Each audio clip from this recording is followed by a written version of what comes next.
Silakan Bapak sebut nama, asal dari partai mana. Baik, terima kasih.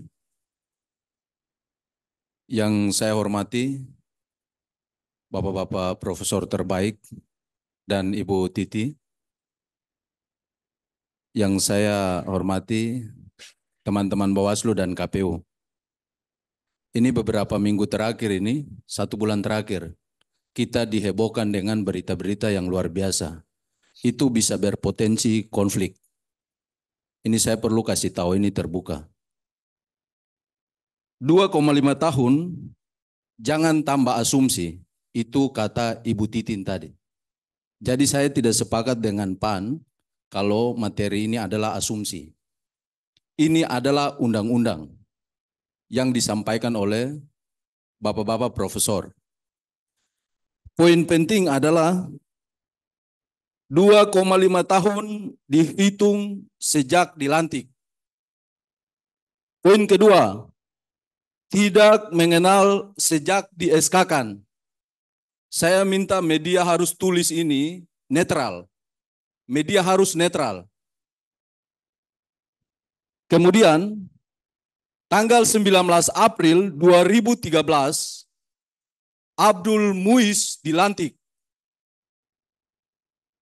sebagai bupati menyelesaikan masa sisa Klementinal.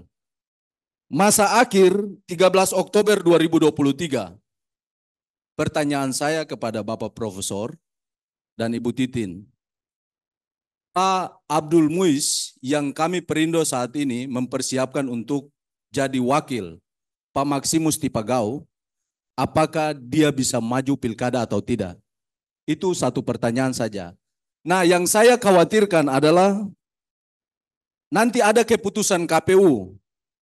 Jangan sampai keputusan KPU ini yang menentukan ada sengketa atau tidak dalam proses pilkada Timika ini. Terima kasih banyak, selamat siang, tetap semangat. Hormat.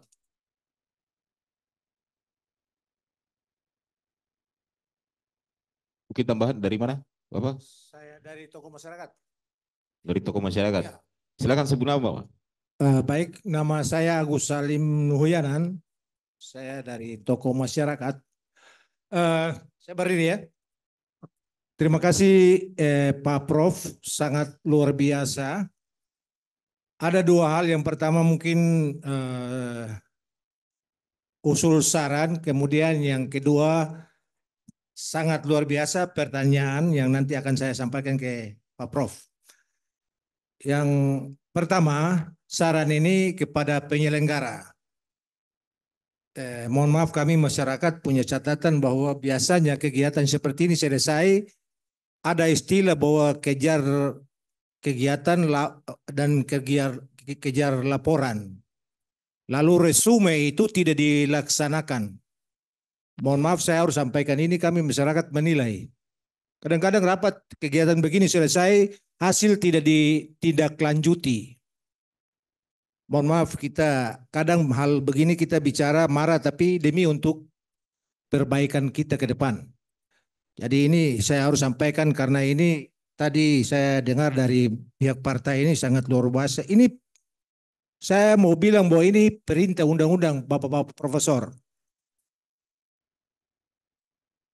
Yang kedua, saya mau sampaikan bahwa baru kita tinggalkan pileg kemarin, menurut kami masyarakat bahwa KPU Kabupaten Mimika dengan Bawaslu gagal. Banyak persoalan yang terjadi, bahkan terjadi pertumpahan darah. Saya tidak lanjut secara keseluruhan, tapi ini menurut pendapat kami tokoh masyarakat. Saya kaget tadi penyampaian dari Prof berkaitan dengan regulasi hukum tentang tugas dan kewenangan KPU dengan Bawaslu ini kok ironi. Kami masyarakat baru kaget ini. Bagaimana kalau pengawasan ini dilakukan oleh Bawaslu baru diserahkan ke KPU? Saya mau kasih tahu ini nanti apa yang terjadi. Yang diluruskan oleh Bawaslu sampai di KPU bisa terjadi hal syarat dengan kepentingan di sana. Sehingga yang diinginkan oleh kebenaran hati nurani masyarakat ini terhambat di KPU. Oleh karena itu, yang jadi pertanyaan Bapak Prof, apakah sudah ada regulasi berkaitan dengan hasil atau tugas pokok daripada Bawaslu ini kaitannya dengan yang disampaikan Prof tadi? Karena kalau menurut kami masyarakat bahwa ini perpanjangan tangan dari masyarakat ke Bawaslu ini sampai mentok cuma di KPU. Kita semua tahu di Indonesia ini kalau sudah masuk kepentingan maka kadang-kadang arus besar itu ikut ke sana. Baik, cukup Pak. Mungkin dari saya seperti itu, saya mohon regulasinya seperti apa karena kalau ini acuan daripada penyelenggara. Terima kasih. Terima kasih. Silakan yang terakhir. Tadi ya belakang. Cek. Baik, terima kasih banyak Pak. Saya perkenalkan, nama saya Martin Moru. Martin Moru. Dari mana Pak?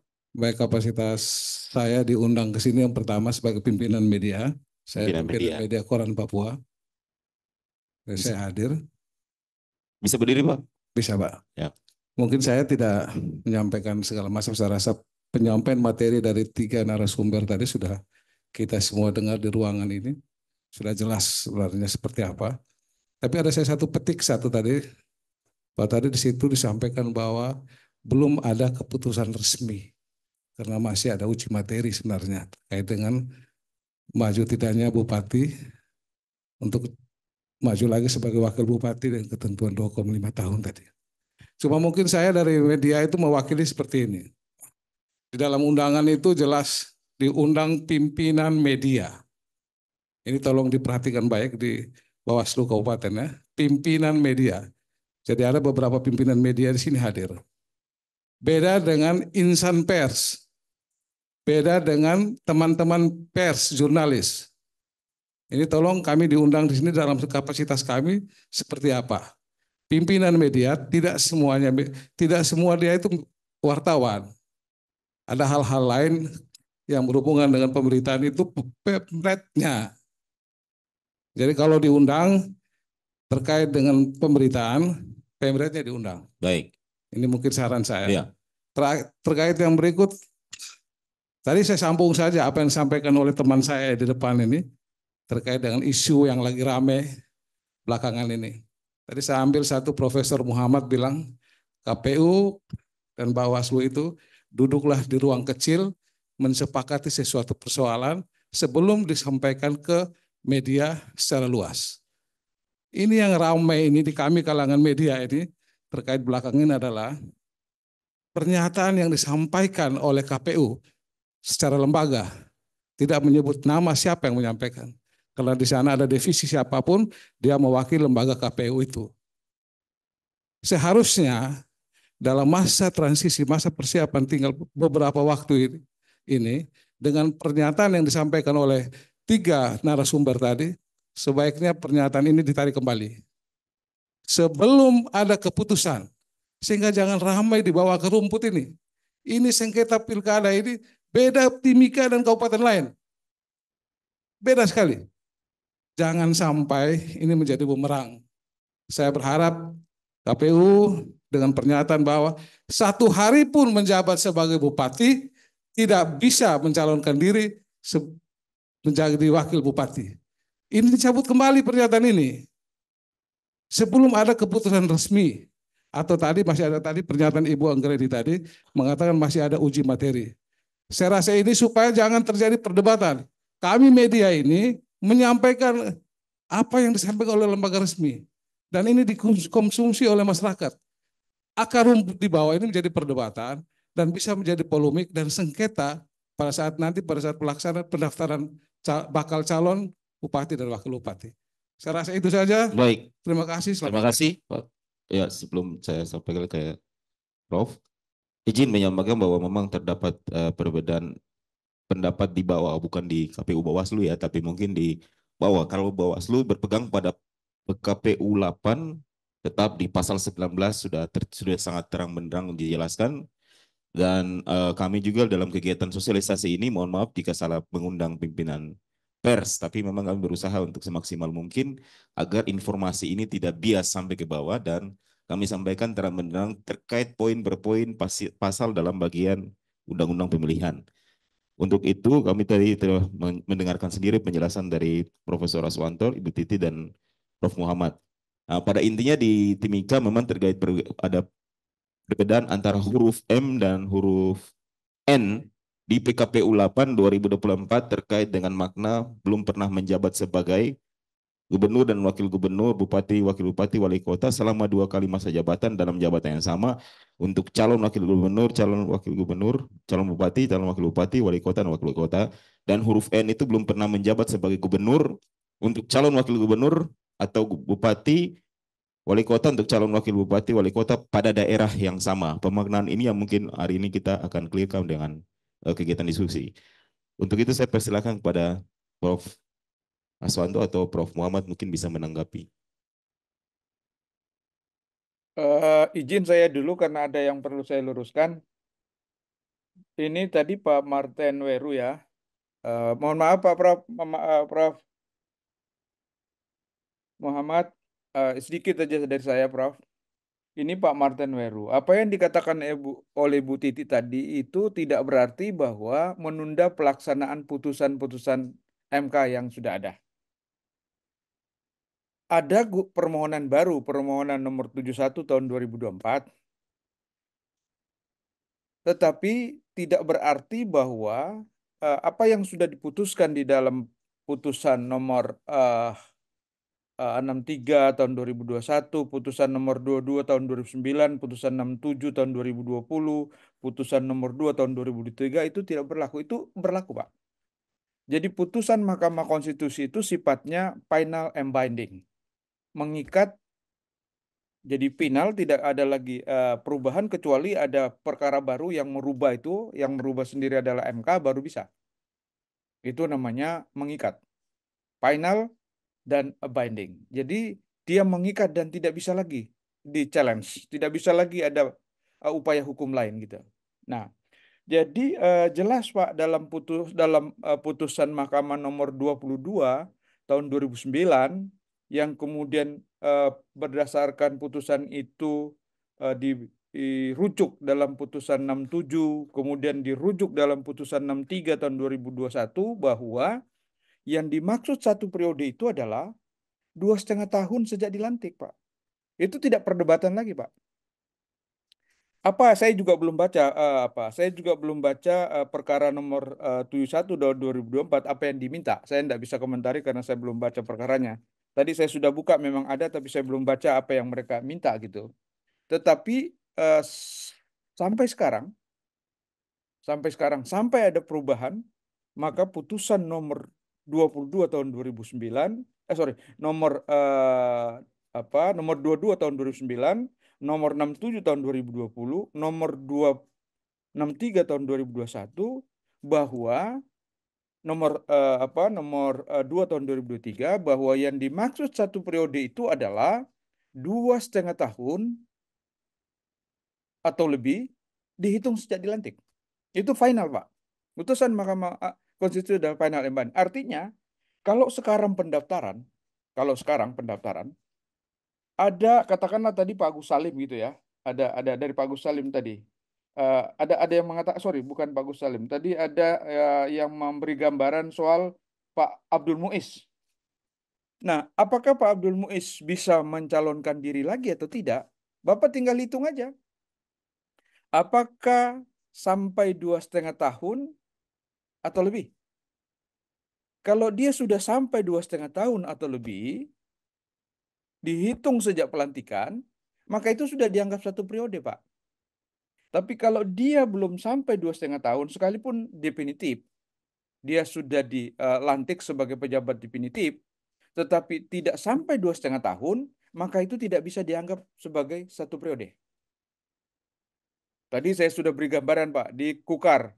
Kukar itu periode pertama itu dia jadi wakil, lalu kemudian 01-nya bermasalah dengan hukum, lalu dia diangkat jadi PLT, sementara melaksanakan tugas PLT, putusan ingkrah, putusan untuk bupatinya itu ingkrah, lalu dia diangkat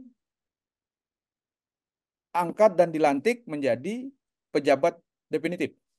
Nah, setelah dihitung, ternyata tidak sampai 2,5 tahun, Pak. Sehingga itu tidak bisa dihitung satu periode. Lalu kemudian periode sesudah itu dia maju full 5 tahun. Jadi sudah ada satu periode. Lalu sekarang mau maju lagi. Ada yang mengatakan tidak bisa, sudah 3 periode. Nah, ini saya mau menegaskan putusan Mahkamah Konstitusi bahwa yang dulu mengganti bupati dari wakil bupati menjadi bupati itu tidak sampai 2,5 tahun, sehingga tidak bisa dihitung sebagai satu periode. Oleh sebab itu, kalau dia mau mendaftar sekarang, dia masih bisa. Nah, ini bukan bukan asumsi, tapi ini adalah norma. Itulah sebabnya KPU dalam membuat PKPU nomor 8 tahun 2024 di pasal 19 ditegaskan bahwa 2,5 tahun atau lebih, lalu di huruf E-nya, pasal 19 huruf E ditegaskan bahwa 2,5 tahun itu dihitung sejak pelantikan. Clear, Pak? Jadi kalau ada yang mau maju dan menghadapi persoalan sama dengan yang saya jelaskan tadi di Hukar, kalau KPU misalnya menolak dengan mengatakan, oh ini tidak bisa, sudah 3 periode, Bawaslu harus punya pegangan bahwa nggak bisa. Yang pertama itu tidak bisa dihitung satu periode, itu tidak sampai 2,5 tahun. Artinya, kalau KPU menolak pendaftarannya, KPU melakukan pelanggaran. Nah, ini yang Bawaslu bisa challenge gitu. Karena KPU tidak tunduk pada peraturan. Sementara peraturan KPU sendiri mengatakan 2,5 tahun dihitung sejak pelantikan. Itu PKPU nomor 8 tahun 2024, Pak. Saya kira itu, sehingga yang terakhir itu putusan Mahkamah Konstitusi itu mengikat, Pak, final and binding, dan dalam tata urutan peraturan perundang-undangan atau hierarkis perundang-undangan, putusan MK itu sederajat dengan undang-undang. Bahkan seorang ahli tata negara namanya Pak guru besar dari Andalas mengatakan bahwa si Peri Amsari, sorry, belum guru besar, Peri Amsari mengatakan begini, kalau dilihat hierarkis perundang-undangan, putusan MK itu lebih tinggi dari undang-undang karena dia undang-undang yang sudah diuji kebenarannya melalui pengadilan. Tapi secara umum dikatakan bahwa putusan Mahkamah Konstitusi itu sederajat dengan undang-undang, sehingga dia mengikat. Oleh sebab itu, Pak Martin jangan bingung, Pak. Bukan belum ada keputusan. Maksudnya Ibu Titi tadi, ada lagi yang mengajukan permohonan, itu permohonan 71 tahun 2024, itu belum diputus. Nah, saya tidak tahu apa isinya permohonan itu, saya juga belum baca permohonan dengan keseluruhan, tapi tadi saya sudah cek, memang betul ada perkara nomor 71 tahun 2024. Saya kira itu, saya mohon maaf Pak Prof. Muhammad, saya izin untuk keluar karena Siap. ada Zoom yang lain. Terima Izin, kasih. Bro. Saya Siap. selalu, Bro. Siap, mulia, Saya Prof. panitia, Pak Moderator, Siap. saya izin ya Makasih, keluar. Prof. Saya keluar, Pak, ya, karena Izin. harus mengisi di tempat lain. Siap, makasih Prof. Baik, terima kasih. Assalamualaikum warahmatullahi wabarakatuh. Sehat terus, Salam. Pak Prof. Muhammad. Sama-sama, senior. Ya. Terima kasih, Pak Faisal. Makasih Prof. Silakan mungkin tanggapan dari Prof. Muhammad terkait Baik. dengan penanya tadi. Terima kasih, sahabat saya Pak Faisal. Pertama, sorry, saya nama tidak dapat monitor yang dari tokoh masyarakat yang terhormat ya Bapak dari tokoh masyarakat. Apakah regulasi tupoksi Bawaslu ya yang merekomendasi kepada KPU ada regulasi belakangnya. Jadi begini, ini kita akan menikmati lagi Tom and Jerry rupanya. Ya, jadi jadi begini, saya dengar teman-teman KPU sudah ini ya, saya baca chat di room kita, teman-teman Kodim Hukum KPU. Saya melihat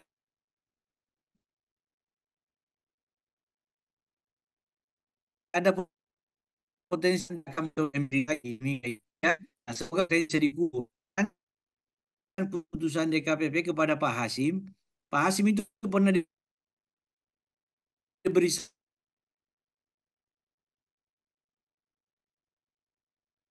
sanksi karena memberikan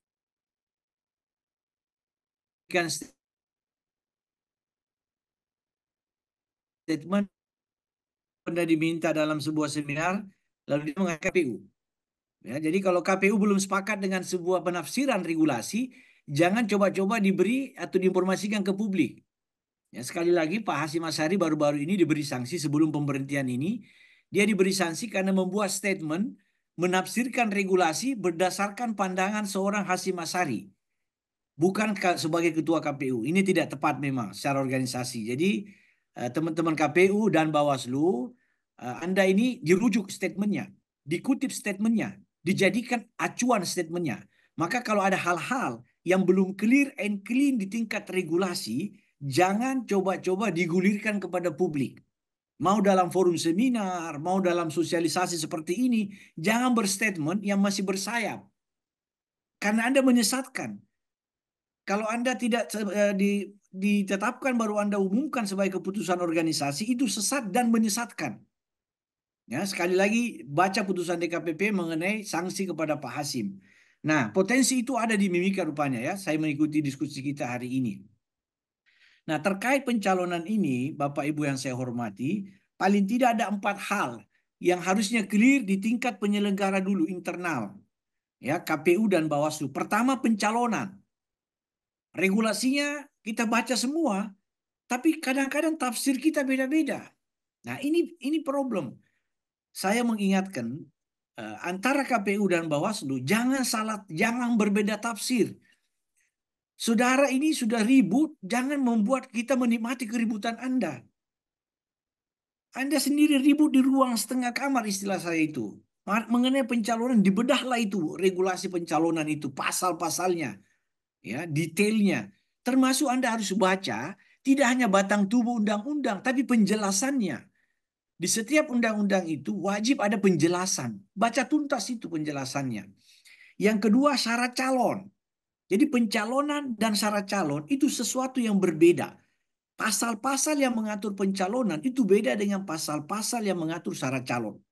Yang ketiga, proses pencalonan. Itu ada pasalnya juga. Dan yang ketiga adalah hasil atau penetapan pencalonan. 4 indikator ini, 4 klaster ini, tolong teman-teman KPU dan Bawaslu itu duduk bersama. Ya, duduk bersama. Berikan waktu khusus Anda itu mencermati regulasi yang berpotensi itu multitafsir.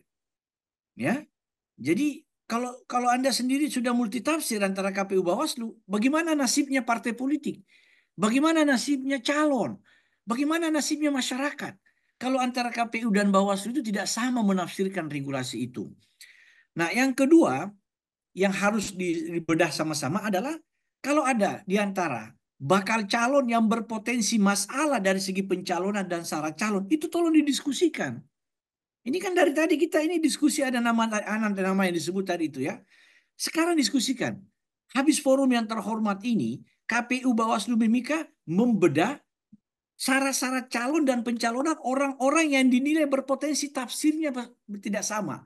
Yang tadi 2,5 tahun atau orang asli Papua. Apa sih sulitnya?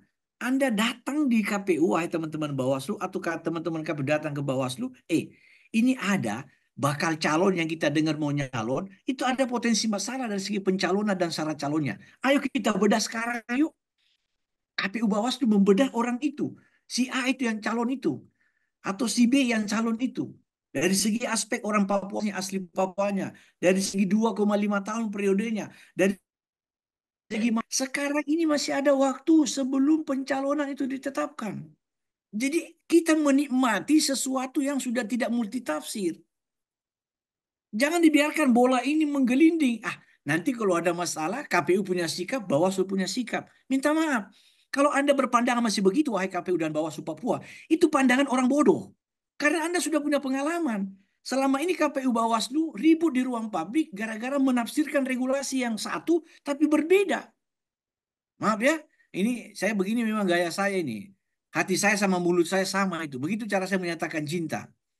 Saya tidak mau basa-basi baik-baikan. Ini sudah bagus kerjanya KPU, sudah oke Bawaslu. Saya ngomong apa adanya. 5 tahun saya di Bawaslu, 5 tahun di KPP. Problem utama kita adalah persoalan mencermati regulasi yang berbeda antara KPU Bawaslu. Itu sumber sengketa, bukan dari calon sumbernya.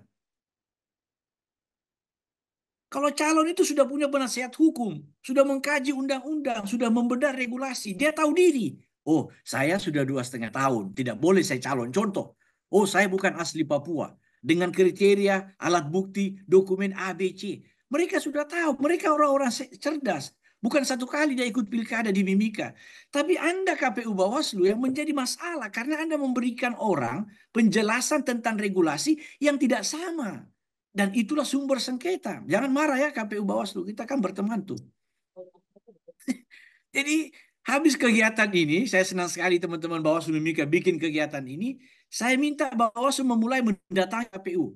Berdasarkan forum hari ini, kita namakan persepsi tentang 2,5 tahun periode, tentang orang asli Papua, tentang mantan terpidana, tentang syarat calon, tentang pencalonan, tentang proses pencalonan. Clearkan, mesti ada waktu.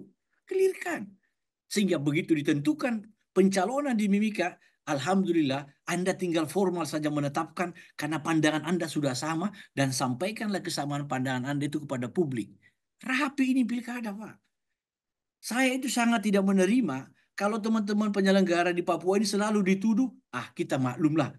Toh namanya juga Papua. Saya tidak terima itu. Di Papua ini sudah banyak orang-orang cerdas. Rata-rata yang S2, S3 di Gajah Mada itu orang-orang Papua. Sahabat-sahabat saya dari Papua. Orang-orang pintar. Jadi kalau Anda mengatakan ada orang Jakarta atau ada orang Makassar bilang, kita maklum lah kalau dia agak aneh di sana aturannya. Agak kompromi kita menerima karena Papua. Saya orang pertama yang bukan Papua akan marah dengan penilaian itu. Karena itu tidak benar. Itu memberikan stereotip yang negatif kepada Papua yang sekarang sudah banyak ahli-ahlinya, doktor-doktornya yang sekolah, yang sudah bisa berpikir dengan rasional. Jadi buktikan itu, bahwa justru dari Mimika kala ini kita bisa lahirkan sebuah pilkada yang berintegritas, pilkada yang menghargai aturan, pilkada yang menghargai regulasi, dan seterusnya. Dan itu pasti bisa Anda lakukan. Saya kira itu teman-teman ya. Terima kasih. Assalamualaikum warahmatullahi wabarakatuh. Salam, terima kasih Prof. Saya kira masih ada penanggap terakhir untuk Prof Muhammad. Masih ada deh. Tadi ada ya di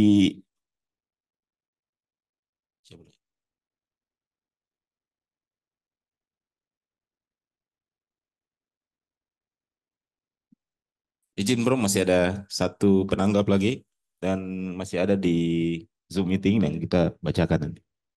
Silakan. Baik, Pak Prof. Tadi belum sebut nama tadi ya? Iya. Dari mana? Saya ketua tim khusus atau Partai tim pemenangan internal Partai Perindo, Eduardus Rahwadan. Biasa dipanggil Bung Edo saja. Saya minta Pak Prof perjelas lagi satu kali terkait dengan pertanyaan saya itu. Sehingga ini menjadi sesuatu fakta, bukti, informasi yang kita semua pegang. Kami partai politik tidak mau beli kucing dalam karung. Pengawas pemilu, penyelenggara pemilu juga sama. Kita semua mau pilkada Mimika ini aman dan damai. Saya pikir konflik ini sudah bisa terjadi kemarin akibat dari multitafsir. Tetapi kami sebagai orang-orang partai politik, kami menahan situasi itu. Ini saya kasih informasi. Tidak bisa orang menipu diri, menipu hati. Multitafsir itu sudah jelas. Sehingga saya minta Prof untuk menjawab terbuka di forum ini pertanyaan saya tadi. Ya, saya ulang.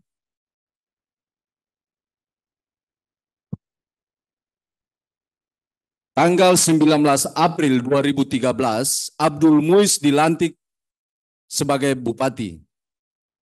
Berakhir di tanggal 13 Oktober 2013, itu kurang lebih 6 bulan. Ada beberapa media kemarin itu cungkil itu hal itu. Dan komisioner KPU membicarakan hal itu di forum umum, forum terbuka. Sehingga saya minta untuk Pak Prof yang terhormat, jawab ulang, kami semua dengar. Lalu saya minta sekali lagi, media harus netral. Saya 1 bulan kemarin saya sudah tulis berita, saya punya berita, saya mewakili Ketua Komunitas Pemuda KEI Kabupaten Mimika, organisasi berbadan hukum. Saya sudah sampaikan, media harus netral. Politisi juga harus menyampaikan informasi di publik, harus netral. Nah, hari ini kita bisa dengar fakta dari profesor-profesor terbaik kita dari Jawa sana. Terima kasih, saya kembalikan. Baik, terima kasih. Saya kira tadi sudah jelas ya sama Pak Santo tadi, Ibu Titi juga sudah jelas bahwa di bawah masa 2,5 tahun itu tidak dihitung sebagai satu periode. Itu sudah ditanggapi tadi. Silakan mungkin yang lain. Sudah clear tadi ya, Pak Perindo tadi. Sudah diklik tadi. Dari Prof. Aswanto sudah menjelaskan detail, dinolkan periodenya jika belum sampai 2,5 tahun. Nah, sudah di-clear lagi di Prof. Aswanto tadi sudah menjelaskan bahwa pertimbangan hukum MK dan putusan itu merupakan bersifat mengikat. Jadi sudah selesai di perdebatan tadi. Mungkin tadi terkaitan dengan etika dari penyelenggara tadi yang sudah disinggung oleh Prof. Muhammad. Tadi menjadi masukan juga bagi kami, terutama kami di Bawaslu, untuk menjalankan kode etik profesionalisme sebagai penyelenggara. Kegiatan yang kami laksanakan sosialisasi ini semata-mata hanya ingin menjelaskan pada publik terkait dengan pencalonan kepala daerah, memasuki tahapan pencalonan kepala daerah, dan bagaimana bentuk pengawasan jika ada terdapat multitafsir dalam satu ketentuan peraturan perundang. Izin Prof, mungkin itu tambahan dari kami. Sehingga saya kembalikan waktu kepada Prof. Muhammad, apa yang ingin disampaikan. Baik, terima kasih Pak Faisal dan teman-teman ketua dan pimpinan Bawaslu Mimika. Jadi begini, saya sedikit nambahkan sebelum sampai ke etika.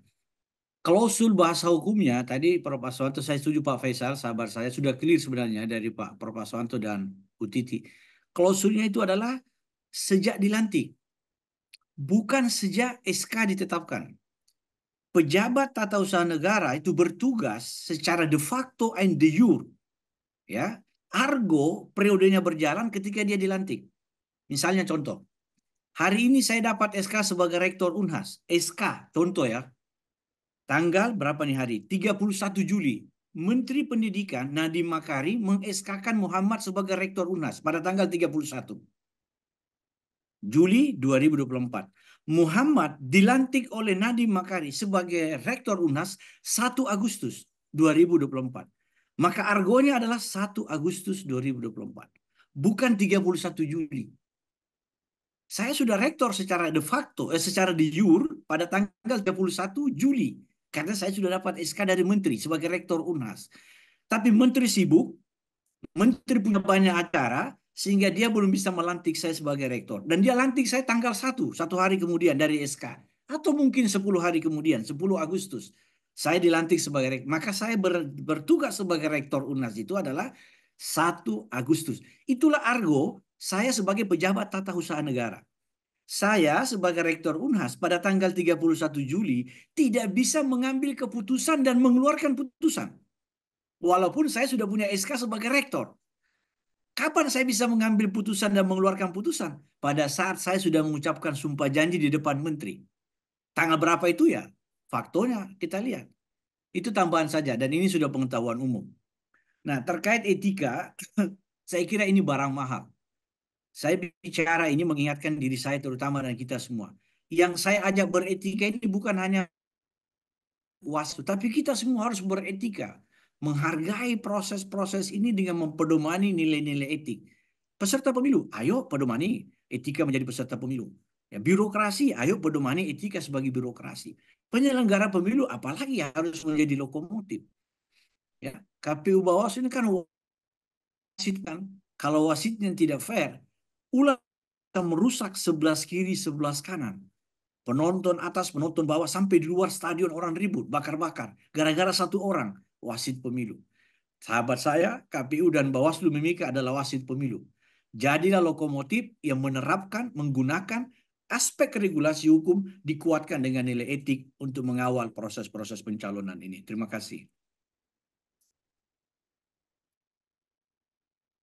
Baik, terima kasih. Kita berikan aplaus dulu kepada Profesor Muhammad, Ketua Bawaslu RI 2012-2017 dan Ketua DKPP RI 2017-2022. Catatan kami di sini bahwa tadi sudah disampaikan dari teman-teman OKP maupun partai politik maupun pertanyaan dari media tadi sudah menggarisbawahi maksud dan sudah menjawab terkait dengan sosialisasi pencalonan terkait dengan persyaratan dan pemenuhan syarat calon. Terima kasih Prof atas masukannya. Kami berharap nanti Bawaslu Mimika akan tidak bosan-bosan untuk mengundang Prof kembali untuk memberikan pencerahan Siap, ya Pak Faisal. di Mimika. Pak Ketua dan anggota pimpinan Bawaslu dan semua, terima kasih. Salam sehat selalu. Salam sehat selalu Prof. Lagi. Izin Assalamualaikum pamit ya. warahmatullahi wabarakatuh. Waalaikumsalam warahmatullahi wabarakatuh.